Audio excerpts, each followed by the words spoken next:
Joining us now on the MegaCast is Kevin Corcoran. He's the Dean of the College of Arts and Sciences and Chief Community Engagement Officer. Great to have you with us here, Kevin. It's terrific to be here, and I'm glad everything's working. We always get the show on one way or another. Terrific. Yes. If anything, COVID-19 and the pandemic has taught all of us to not stress out and to pivot and take life as it goes, right? And be generous and compassionate. Most definitely. And you have some exciting news and some exciting things going on over at Oakland University. Do you want to share that news with our audience today? We sure do. We are in the process of launching a new Center for Globalization and Culture that was made possible by the estate gift of an alum of ours, a fellow named Barry Klein.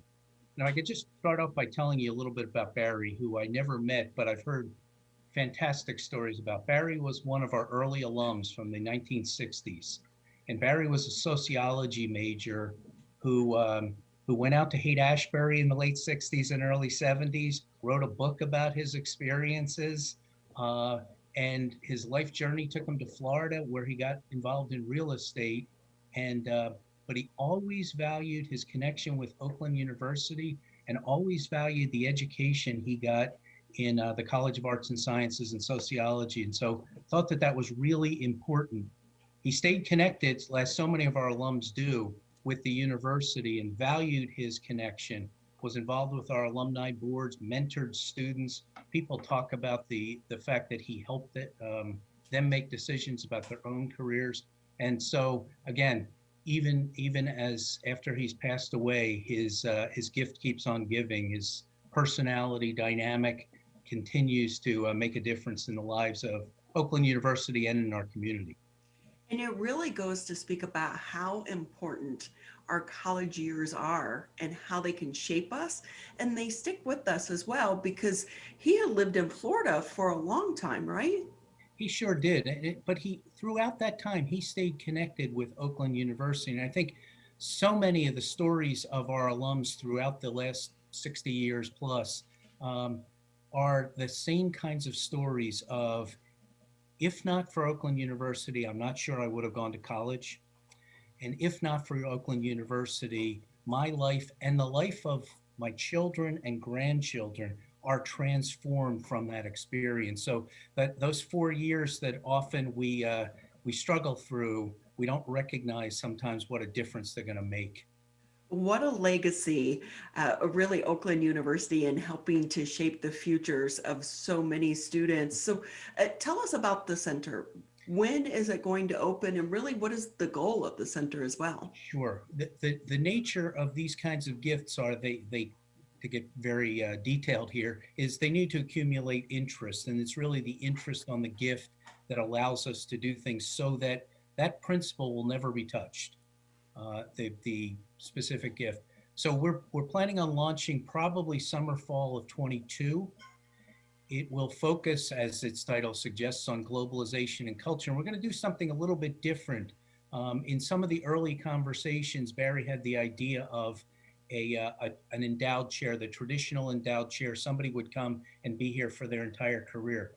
We want this center to be front and center in the conversations about global and cultural events. And so we are going to have a visiting faculty member, a new one every year, who is going to focus on a topic of current interest and current events that we want to help our campus and our community be informed about and engage both the campus and community in discussions. So the gift will enable us to bring people from elsewhere in the United States and around the world, quite frankly, to our campus. It will allow some of our faculty to be freed up who are interested and who do scholarly work on the same topic. And as well, and this is a key part of Barry's gift, and like so many of our alums, they recognize the value to our students of that direct contact with faculty. So it's also going to be able to fund some of our students in working on projects of relevance to this topic. And Ronnie, if I could just give you an example of the kind of thing we're talking about. If you imagine an issue like climate change, you can approach that from any one of a number of different directions. You can look at it from a scientific perspective, but you can also look at it from an economic perspective. And how does that change culture? And how does that change where people live and where people want to live? And so you can imagine any one of the top kinds of topics that we envision, war and peace being another one, being approached from a whole lot of different fields, whether it's economics or sociology or health. So it's going to be an exciting time for the entire community. We that's our hope and that's our goal. So when you're trying to come up with the center and the goal for the center, how much is his family involved in some of these the decision making process, and maybe some of the topics you cover as well? That's a great question. We had a just to put this in context. Barry Klein died January 18th of 2020, and we had the launch of the center on the first anniversary of his death. In the meantime, we had discussions with his attorney and with his widow, Linda Walsh Klein, about trying to understand what Barry's vision was, that it was really important to us to make sure that in a gift, we are honoring the wishes of the donor and the donor's family. And so Linda was very involved in the discussions and very involved in thinking through how we went forward, and our idea of having the Barry Klein name, the Barry Klein Center, and the Barry Klein Fellows be part of the conversation moving forward. So the short answer to your question is very involved. There's so many things changing right now with the world, and you wonder what the world's going to look like coming out of this pandemic. Oakland University already has so many great programs, such as the Center for Civic Engagement. We have Professor Dulio on quite a bit. Will this interact with some of those other centers and programs that you have going on campus as well? Yes, it absolutely will be. And if we use any one of a number of examples, the Center for Civic Engagement also reports to me. And if I just use one example of, it's probably a year and a half or 2 years ago that we had Lech Walesa on campus, right? And for many of us of a certain age, that is a humongous name, one of the most influential people of the 20th century. But Walensa's motivation was driven in part not only by politics, but by his own faith tradition. So we have a Center for Religious Understanding that would be a logical connection with that. We have a Center for Ethics that would be a logical connection with that. Public humanities, if you think about that Eastern European movement of the Walesa era, one of the leaders was a guy named Václav Havel, who was the president of the Czech Republic. He was a poet by training, and it's part of the way he engaged people. So as I said before, this idea of all of these issues are so multidimensional and so foundational to so many different fields that it's important, and part of our goal is to engage all of those constituent groups. Absolutely. So with that, what do you want the students to know about this? Well, we want the students to think those kinds of big thoughts that Barry Klein thought. Right? It is very important to us to keep going back to that touchstone of why was he so passionate about Oakland University, and why was he so passionate about this topic? And so we want the students to think big thoughts. We want them to think about the world beyond their academic major, the day in, day out challenges that we have. How many times, Ronnie, have we said to one another over the last month or two, when COVID is past. So let's think beyond our immediate circumstances, whether it's things like vaccines or whether it's things like these large issues, and think about that and what can I do with my skills, with my talent, with my background to make a difference. And how do you think that we're going to come out of this, knowing the use of technology right now, because it is allowing us to open up to other worlds that maybe we didn't envision before? Yeah, I think the flip side to the coin that you just presented to me is the how many people have said, I miss people. You know, there is only so much you can do with a two-dimensional person. The 3 dimensions, that third dimension. And so I think we're going to think about, rather than, for example, meetings, of course they have to be in person, which ones need to be in person and which ones won't. And it will cause us, I think, to take a step back. And actually, this would be a great globalization and culture topic, wouldn't it? To take a step back and say, when is there value to being in person, and when is it perfectly okay to be technologically connected with other people rather than personally?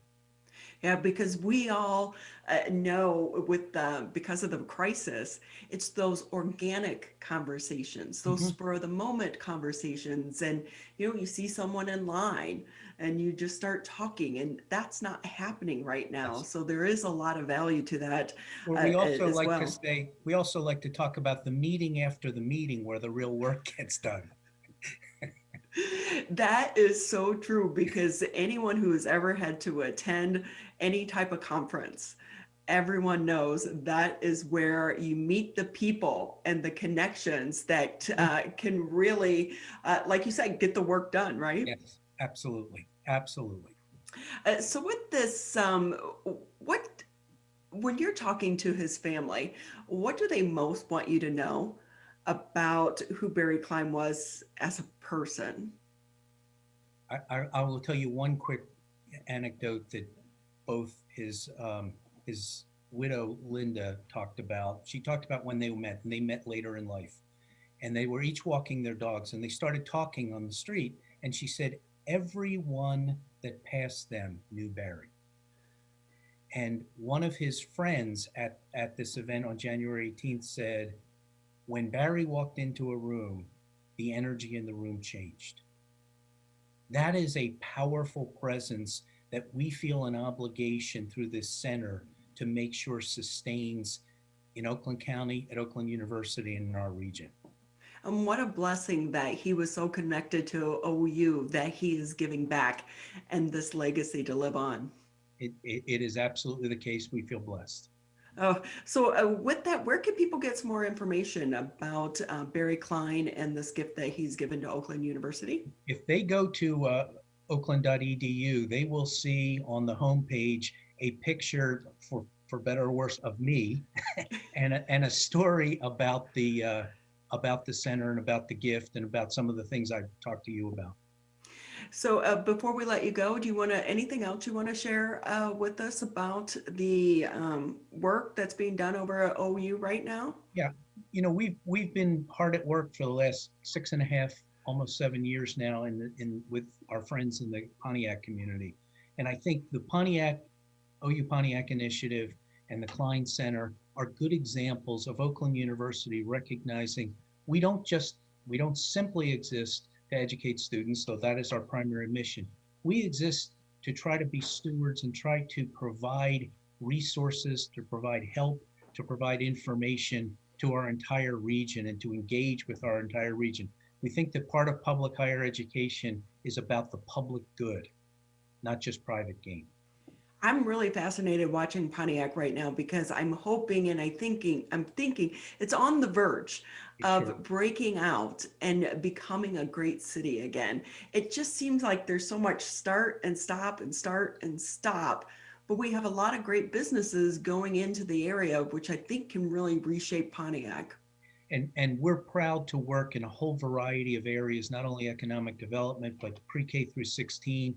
You need to help those kids in arts and culture to make it a thriving community that people want to live in and be part of. Um, Civic engagement is another one. And we also work very closely with the nonprofits in the community to help bridge to that future that's ahead for Pontiac. Well, let's hope that they succeed because we need Pontiac to succeed for all of Oakland County to succeed as well. Absolutely. Absolutely. Well, it's been great having you on the show, and we appreciate you taking time out of your Monday to be with us. I appreciate you hearing about the Klein Center. We're very excited. Oh, it's so exciting. And when it's open and up and running, we'd love to come by and visit. We'd love to have you.